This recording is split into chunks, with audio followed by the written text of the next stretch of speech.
How the Whale Got His Throat. In the sea, once upon a time, O my best beloved, there was a whale, and he ate fishes. He ate the starfish and the garfish, and the crab and the dab, and the plaice and the dace, and the skate and his mate, and the mackerel and the pickerel, and a truly twirly whirly eel.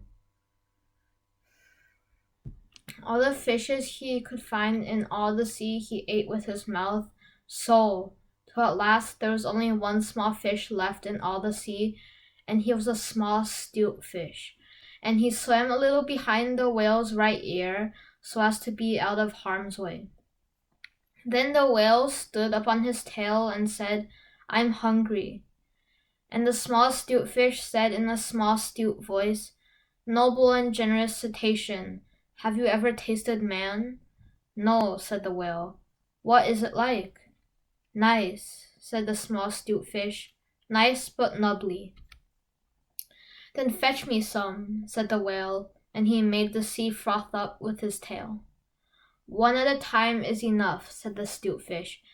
"If you swim to latitude 50 north, longitude 40 west, that is magic, you will find, sitting on a raft, in the middle of the sea, with nothing on but a pair of blue canvas breeches, a pair of suspenders, you must not forget the suspenders, best beloved, and a jackknife, one shipwrecked mariner, who, it is only fair to tell you, is a man of infinite resource and sagacity."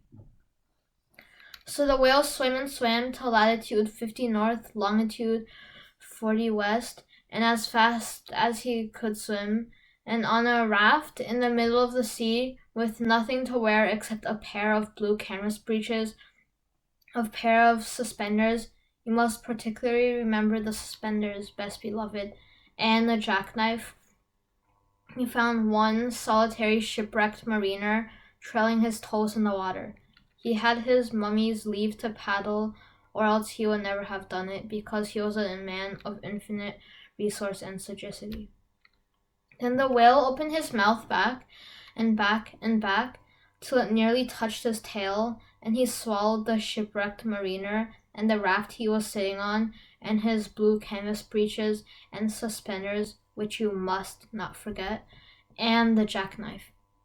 He swallowed them all down into his warm, dark inside cupboards, and he smacked his lips, and turned round 3 times on his tail. But as soon as the mariner, who was a man of infinite resource and sagacity, found himself truly inside the whale's warm, dark inside cupboards, he stumped and he jumped and he thumped and he bumped and he pranced and he danced and he banged and he clanged and he hit and he bit and he leaped and he creeped and he prowled and he howled and he hopped and he dropped and he cried and he sighed and he crawled and he bawled and he stepped and he leapt and he danced hornpipes where he shouldn't, and the whale felt most unhappy indeed. "Have you forgotten the suspenders?" So he said to the 'stute fish, "This man is very nubbly, and besides, he is making me hiccough. What shall I do?" "Tell him to come out," said the 'stute fish. So the whale called down his own throat to the shipwrecked mariner, "Come out and behave yourself. I've got the hiccoughs." "Nay, nay," said the mariner, "not so, but far otherwise. Take me to my natal shore and the white cliffs of Albion, and I'll think about it." And he began to dance more than ever. "You had better take him home," said the 'stute fish to the whale. "I ought to have warned you that he is a man of infinite resource and sagacity." So the whale swam and swam and swam with both flippers and his tail as hard as he could for the hiccoughs, and at last he saw the mariner's natal shore and the white cliffs of Albion, and he rushed halfway up the beach and opened his mouth wide and wide and wide and said, "Change here for Winchester, Ashuelot, Nashua, Keene, and stations on the Fitchburg Road." And just as he said Fitch, the mariner walked out of his mouth. But while the whale had been swimming, the mariner, who was indeed a person of infinite resource and sagacity, had taken his jackknife and cut up the raft into a little square grating, all running crisscross, and he had tied it firm with his suspenders.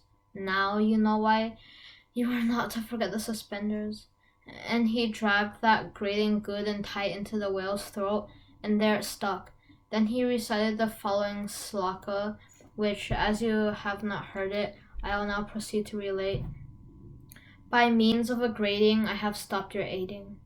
For the mariner, he was also an Hibernian, and he stepped out on the shingle and went home to his mother, who had given him leave to trail his toes in the water, and he married and lived happily ever afterward. So did the whale, but from that day on, the grating in his throat, which he could neither cough up nor swallow down, prevented him eating anything except very, very small fish, and that is the reason why whales nowadays never eat men or boys or little girls. The small stiletfish went and hid himself in the mud under the doorsills of the equator. He was afraid that the whale might be angry with him. The sailor took the jackknife home. He was wearing the blue canvas breeches when he walked out on the shingle. The suspenders were left behind, you see, to tie the grating with, and that is the end of that tale. When the cabin portholes are dark and green because of the seas outside, when the ship goes wop with a wiggle between, and the steward falls into the soup tureen, and the trunks begin to slide when Nursey lies on the floor in a heap, and Mummy tells you to let her sleep, and you aren't waked or washed or dressed, why then you will now know, if you haven't guessed, you're 50 north and 40 west.